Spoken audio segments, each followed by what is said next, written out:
अस्सलाम वालेकुम रहमतुल्लाह। उम्मीद करता हूँ आप सब खैरियत तो आफिया से होंगे।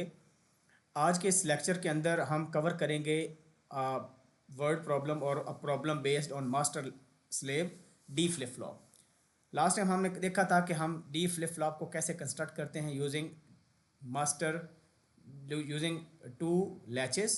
One latch is called master latch because it is enabled at the when the clock is 1, and the second one is slave latch which is enabled with the inverted clock. तो ये ज़रूरी नहीं है कि मास्टर हमेशा 1 के साथ connected हो सकता है कि मास्टर के साथ भी क्लॉक का जो है इन्वर्टेड क्लॉक यूज़ हुई हो और स्लेव के साथ डायरेक्ट क्लॉक यूज़ हुई हो। तो आपको पता कैसे चलेगा कि आपकी जो डी फ्लिप फ्लॉप है दैट इज़ राइजिंग एज के प्रिंसिपल अप्लाई हो रही है या फॉलिंग एज के प्रिंसिपल अप्लाई हो रही है, जिसको हम पॉजिटिव ट्रिगर भी कहते हैं और नेगेटिव ट्रिगर भी कहते हैं। ठीक है, तो हमने देखना है सिंपल जो आपकी आउटपुट है वो किससे कनेक्टेड है। अगर तो वो इन्वर्टेड क्लॉक से कनेक्टेड है तो फिर नेगेटिव एज ट्रिगर्ड है या फॉलिंग एज ट्रिगर्ड है,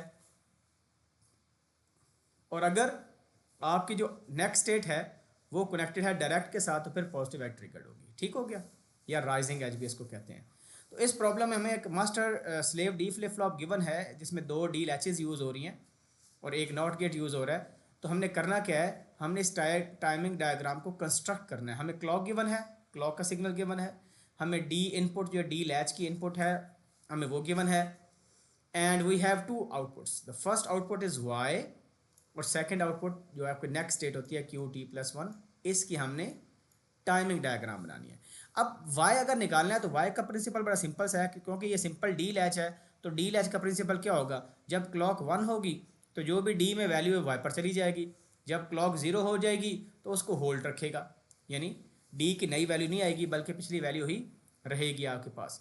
और अगर क्यू की वेव फॉर्म हमने निकालनी है तो वो कैसे निकालेंगे भाई, हमें पता चल गया कि यहाँ पर नॉट लगा हुआ है, यहाँ पर क्या लगा हुआ है, नॉट लगा हुआ है। तो इसका मतलब है ये नेगेटिव एज ट्रिगर्ड है। ये कौन सा एज ट्रिगर्ड है, नेगेटिव एज ट्रिगर्ड है। तो नेगेटिव एज ट्रिगर्ड वो होता है कि जब क्लॉक की वैल्यू 1 से 0 हो रही हो उसको हम नेगेटिव एज ट्रिगर कहते हैं या फॉलिंग एज कहते हैं। फॉलिंग एज भी कहते हैं और नेगेटिव एज ट्रिगर भी कहते हैं। तो इसका जब भी क्लॉक के अंदर जो नेगेटिव एज जब आएगा तो उसको देख के बना लेंगे। लास्ट टाइम जो प्रोसीजर मैंने दोनों बताया थे आपको, तो जो पहले वाला था वो लेंथी था, वो क्यों समझाया था, तब हम क्योंकि बना रहे थे डी फ्लिप फ्लॉप कंस्ट्रक्ट कर रहे थे यूजिंग लैचेस। तो लैच का प्रिंसिपल आपको यूज़ करके समझाया था कि ये वेव फॉर्म बनती है, और फिर हमने नेगेटिव एज ट्रिगर का रूल अप्लाई करके बताया कि एग्जैक्टली डायरेक्ट भी आंसर आ सकता था। तो सबसे पहला काम आपने क्या करना है, आइडेंटिफाई करना है प्रॉब्लम के अंदर कि क्या ये फ्लिप फ्लॉप फॉलिंग एज है या राइजिंग एज है। तो ये कौन सी एज बनती है, ये फॉलिंग एज बनती है या नेगेटिव एज बनती है। फॉलिंग एज का मतलब क्या होता है कि जब आपकी क्लॉक की वैल्यू 1 से 0 हो रही हो तो ये फॉलिंग एज है। तो इसका मतलब है क्लॉक की वैल्यू 1 से क्या हो रही हो, 0 हो रही हो, उसको फॉलिंग एज भी कहते हैं और नेगेटिव एज भी कहते हैं। ठीक है, ज़रूरी नहीं है कैसे प्रॉब्लम हो, पॉजिटिव एज भी हो सकता है अगर ये डायरेक्टली क्लॉक कनेक्टेड हो आपके नेक्स्ट स्टेट वाले लैच के साथ। ठीक है, तो हमारे प्रॉब्लम में सबसे पहला हमने हाईलाइट कर देते हैं अपने उन तमाम क्लॉक्स को जहाँ पर नेगेटिव एज आ रहा है। देखें ये 1 था, ये 0 हो गया, तो 1 से 0 ट्रांजिशन हो रही है, मीन्स कि ये फॉलिंग एज है। दोबारा फिर ये 1 है, ये 0 है, तो ट्रांजिशन हो रही है यहाँ पर, तो इसका मतलब है ये आपका नेगेटिव एज है या फॉलिंग एज है। सिमिलरली ये वाला आपका फॉलिंग एज, 1 से 0 वैल्यू हो रही है। सिमिलरली ये 1 है, ये 0 है, तो ये आपका फॉलिंग एज है।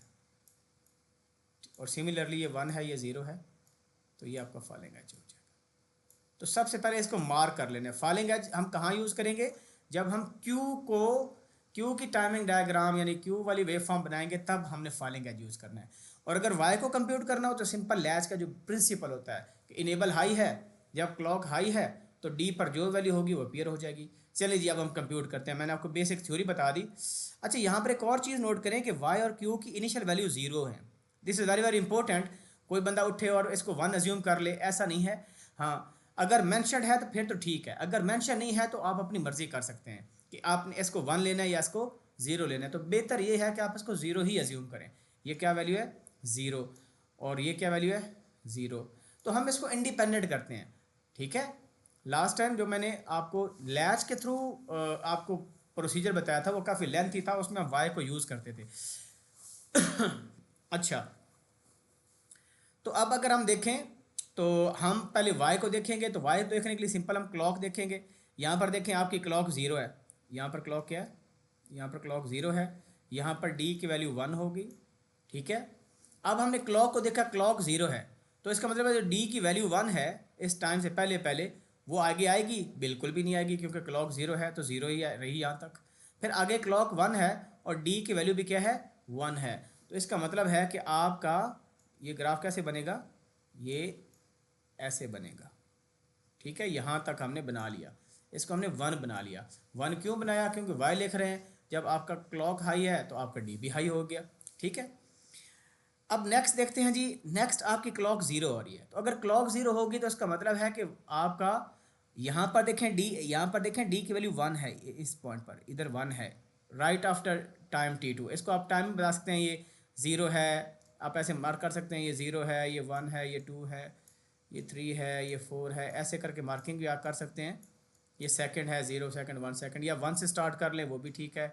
सिक्स है, seven and so on, eight. इधर भी मार्किंग कर सकते हैं, one two three and so on, ऐसे भी कर सकते हैं। चलिए अब आप देखें जी, आपके पास यहाँ पर ज़ीरो हो गया, तो ये जो डी की वैल्यू वन हुई इसका इफेक्ट नहीं आने वाला, ये वहाँ पर नहीं आएगी, क्योंकि क्लॉक आपकी ज़ीरो शुरू से ही हो गई।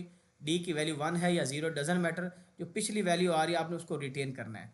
कहाँ तक रिटेन करना है, बिल्कुल थ्रू आउट चलते हैं यहाँ पर, ये सारा आपकी वैल्यू वन रहेगी, ये वैल्यू आपकी वन रहेगी। ठीक है, वन क्यों रही, क्योंकि क्लॉक ज़ीरो है, तो जो वाई की पिछली वैल्यू है वो होल्ड रहेगी, no change.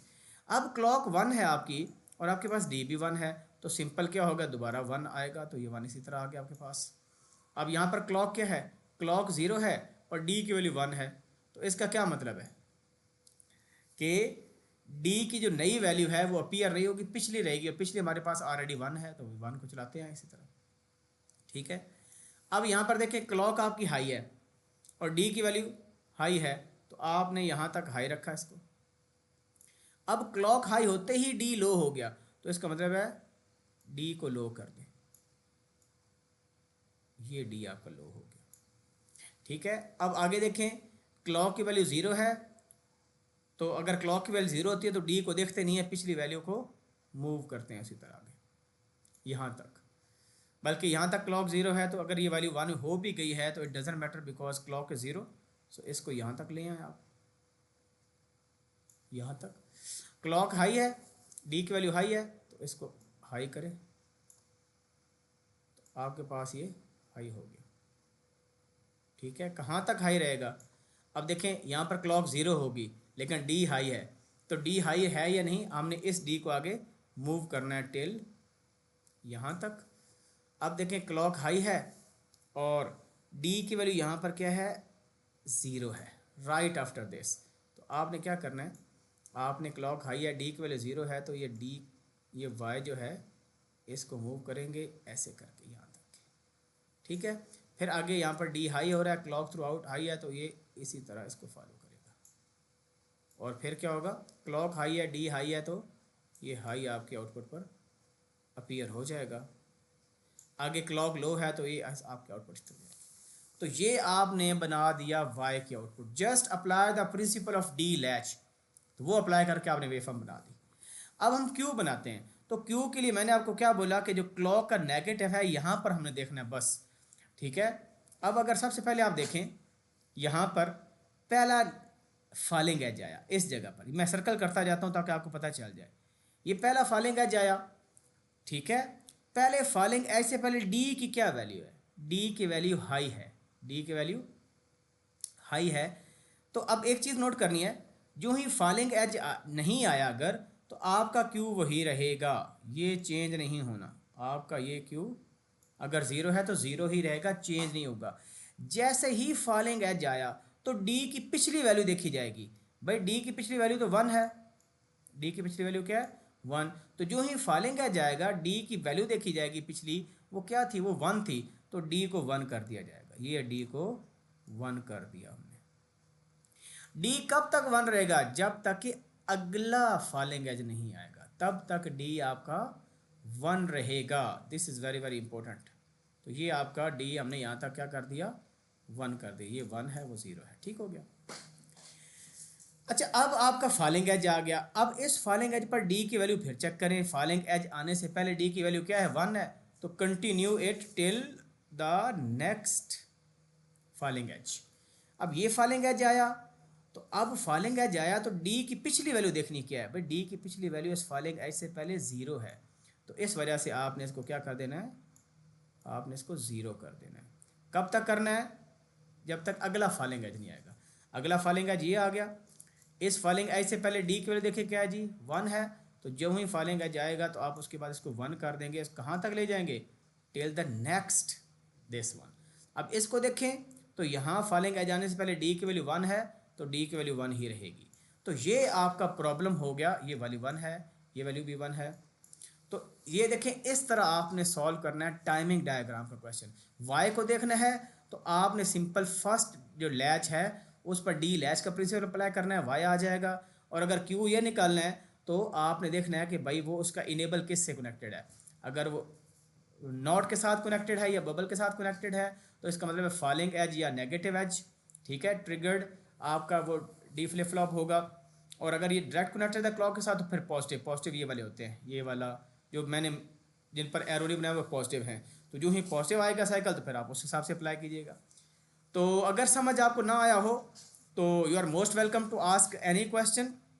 May be it is too simple और too harder for me to reply. आप लाजमी क्वेश्चन करें, ask in the comment section. और समझ आ रहा है तो अप्रिशिएट भी करें, अपने दोस्तों के साथ शेयर और सब्सक्राइब भी करें। Thank you very much. अल्लाह हाफिज़।